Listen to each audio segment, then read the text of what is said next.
Hello, readers. So, before you ask, I got my husband a flux capacitor for Christmas. Oh, yeah. I will be reading, I have chapter 14 here in my hands, and I'll go ahead and start chapter 14. Now, before I do, I had a little incident take place yesterday, so this is kind of to the people of YouTube as well as to my viewers. This is a dark fantasy epic novel. We're talking along the lines of Game of Thrones and Lord of the Rings. It's been compared to Silmarillion, Tolkien, so you know. I am the author. I own this material, and I have not invaded any kind of copyright laws whatsoever because it's mine. I'm the publisher, I'm the author, and I'm reading it with the author and publisher's complete approval. In addition, I am clothed. There is no sexual content in this video. It is a book reading. The average age for this book is probably going to be around 17 up to death, because dead people can't read. My 12-year-old has read this book. Aside from a few gory scenes, I do not condone this behavior.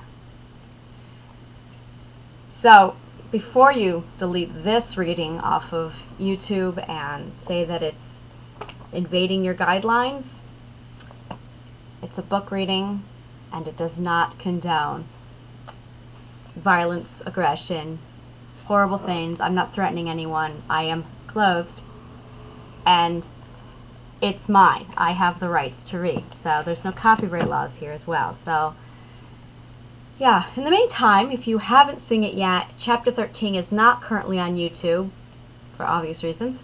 It is over on my website, and I've posted the link, and I will probably post it again on this video so you can find it. So, and now, without further ado, chapter 14. Kallan stared from the trees of Strandal. Leosifar spanned the valley out as far as the darkness allowed. And in case you missed chapter 13, because it got deleted because it was apparently inappropriate, Kallan was looking at a map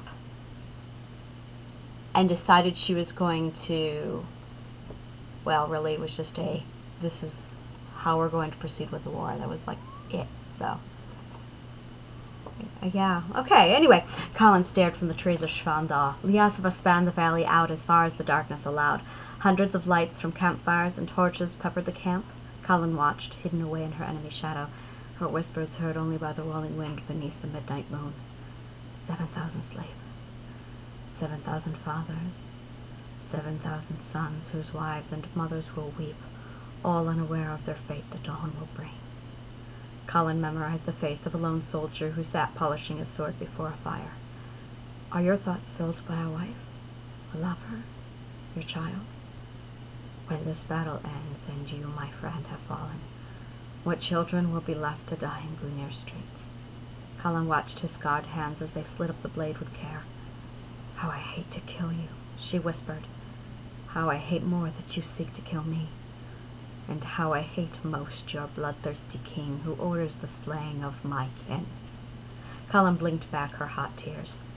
How I hate the actions he evokes from me, the life he bestowed upon me. How I hate he who is made orphans of the children, and of me. 7,000, all would be dead by morning. The king's army slept soundly, some outside around the campfires that still burned, while others slept peacefully within the confines of their tents. Not even a dozen meandered about the camp. Fewer still were posted on guard and walked the perimeter, but that wasn't why she was there. She was there for him. Abandoning the safety of the empty mead barrels, Kallan walked a final round through the Leosifar camp, desperate to find the king's tent, desperate to see the face of the man who killed her father, eager to sink her faith into him. Kallan searched the Leosifar camp nestled within the crook of Svandal. The black of night had begun to wane as it counted down her last hour. An hour away, barely more. The spell will be wearing soon.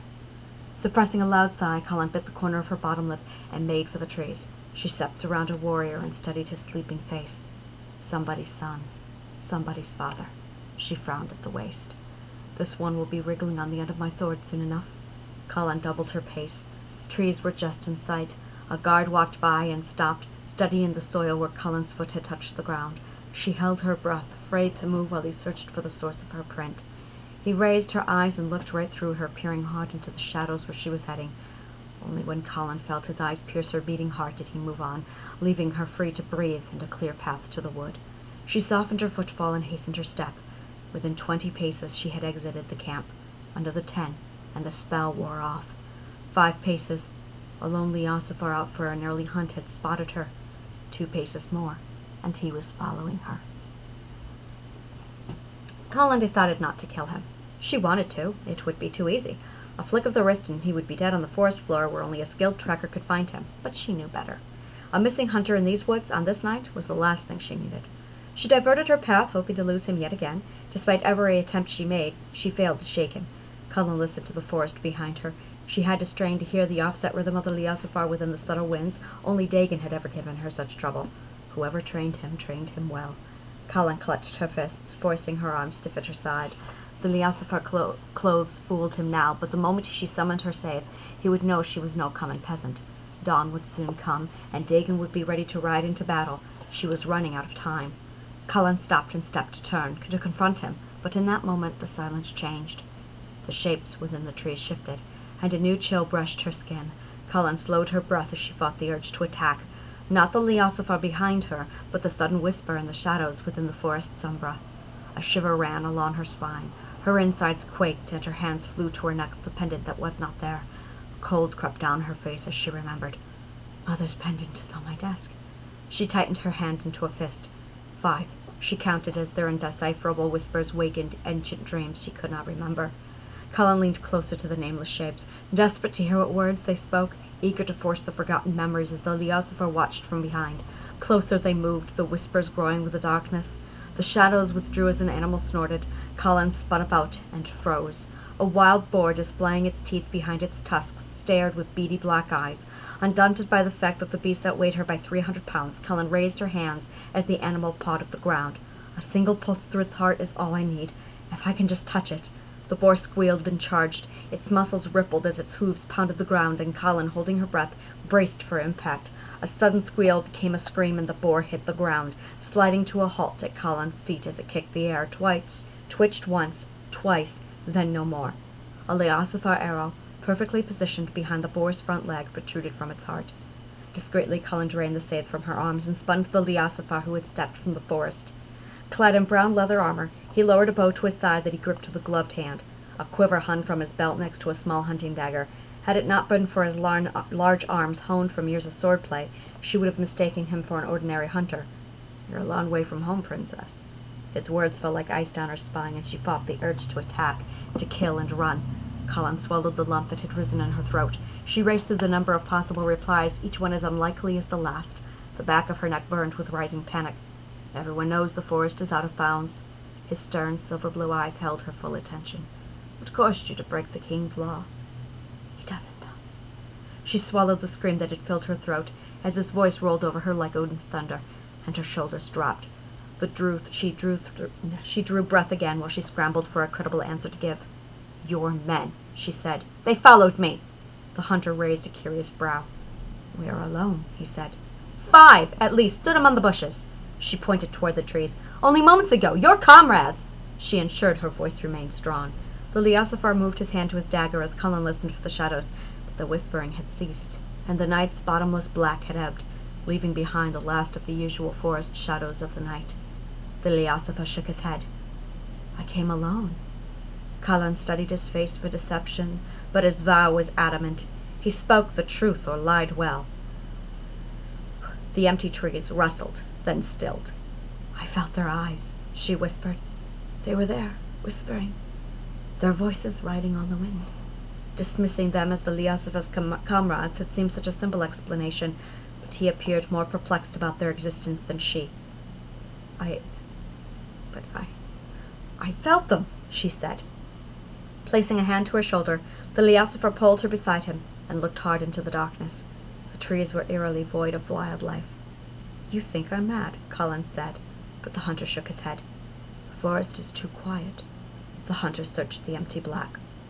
Whatever was there is gone now, he said, still holding her. Kallan shrugged to push him off and failed. Release me. She spoke with the reality of someone used to giving orders. He met her eyes. No. He smiled. Kallan sent her hand flying, but the Liasafar clamped her wrist, stopping the blow inches from his face. His instant response confirmed her suspicions.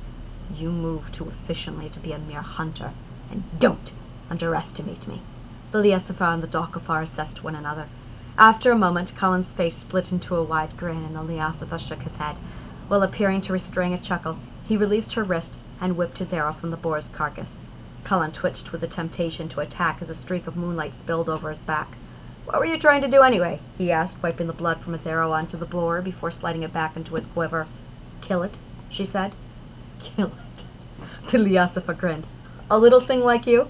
Kallan barely caught the resounding yes. She almost threw back at him as the Liasafar shook with a chuckle that tweaked Kallan's patience. You don't happen to have a sword beneath those skirts, do you, princess? The pet name burned her blood, and the beginnings of a smile softened Kallan's face from contempt, as she entertained the idea of frying his smug grin with her scythe.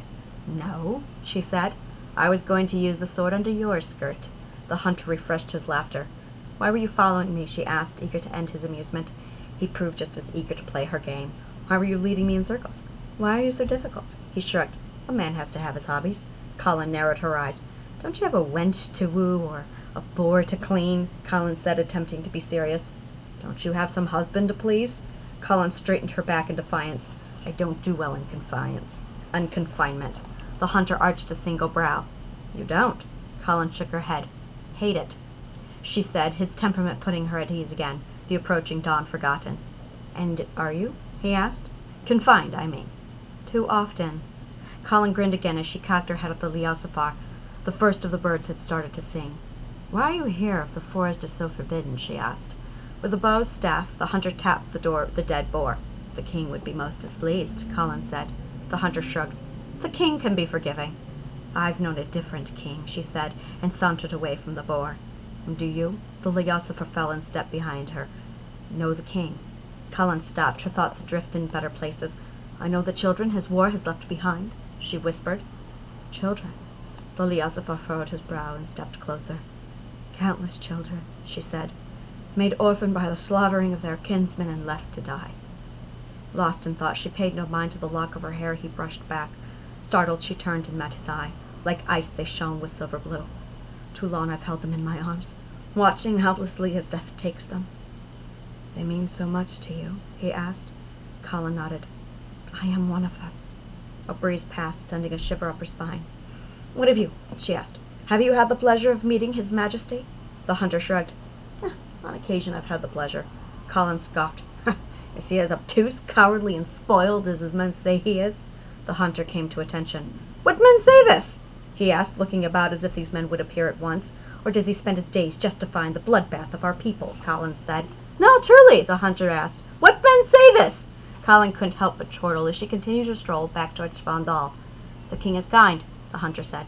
Kallan furrowed her brow. Kind. And attractive, he said, evoking an eye roll from Kallan. Women soon, he assured her. I'm going to be sick. The Liasafar stepped closer. You're not interested in strong, powerful men who have dedicated their lives to honor? Oh, no, Kallan said. She held her gaze, letting him take in her striking leprous blue eyes that reflected the moonlight like gems. I love honorable men. The greatest of my respect is reserved for such men, but I see no honor where that man is concerned. The smile fell from the hunter's face. I'll bear that in mind when next I see him. Pleased with herself, Kallan bounced on the ball of her foot, content to be free of all burdens, content to forget everything out there in the wood, including the time. Her merriment left her oblivious to the Liasafar's sour mood. He's a sight better than the dog of our queen hiding behind the Sidkona who slaughtered our thousands. Kallan's mouth was open for the rebuttal, then froze. A single word would betray her. The careless refute would end everything. She closed her mouth and swallowed her words and his insult. Although, the hunter mused, she is better than her father was. That man had a bloodthirst that— Don't! Sudden darkness cloaked Kallan's face. She was too angry to realize all of what she was saying. The hunter looked on with an expression contorted between confusion, curiosity, and something else she couldn't quite place. With fists clenched white, Kallan forced her nerves to still and look at the sky. The white moon was fading, and the palest of morning blues was waxing. The skies are clear tonight, she said. The hunter took a step closer. They won't stop until they're dead. All dead, she whispered. And for what? Tears glistened in her eyes, holding small images of the paling moon. I don't even know what we're fighting for. Why the children are dying? Dawn was near. I have to go. Please. The Liasova grasped her fingers and shook his head. You shouldn't be alone right now. For him, Kallan managed to smile. What do you know about being alone? Kallan asked. Out here, away from all else. He felt less and less like an enemy. The Liasova didn't smile, but shook his head again. You shouldn't be alone right now. I have to go, she said, pulling away. You speak differently. Kallan stopped, her fingers still caught in his grasp. I speak? Your dialect, he said. She would have noticed the urgency, but her face burned. Her speech would betray her. Northumbria. Kallan recovered. I studied in Northumbria. England. He sounded impressed. What did you study? His question eased Kallan's breath. Writing, words, mostly, runes, although she furrowed her brow. I remember so little about the runes. She tried to recall those lessons. It's so hard to remember sometimes. Remember, like sheets of black it spans my mind, she whispered. The hunter was quiet as she thought. The birds were waking. What else? He said. Medicine and swordplay. Swordplay. The gleam in her eye returned with her smile. I love my swords. I prefer the range of the bow, he said. But my brother has a sword, a two-handed great sword, stunning piece. He picked it off a Dockafar, elding, forged right into the steel and folded with carbon, and the size... He whistled. Longer than my arm.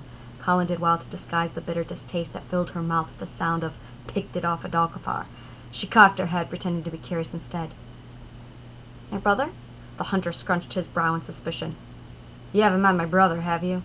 No, she shook her head. I don't think... Kallan marked the twang of a snapping twig. A voice rose, and the hunter looked at the trees behind him as she pulled her hand free. Before he could turn and reach for her, Kallan withdrew a spell from her pocket.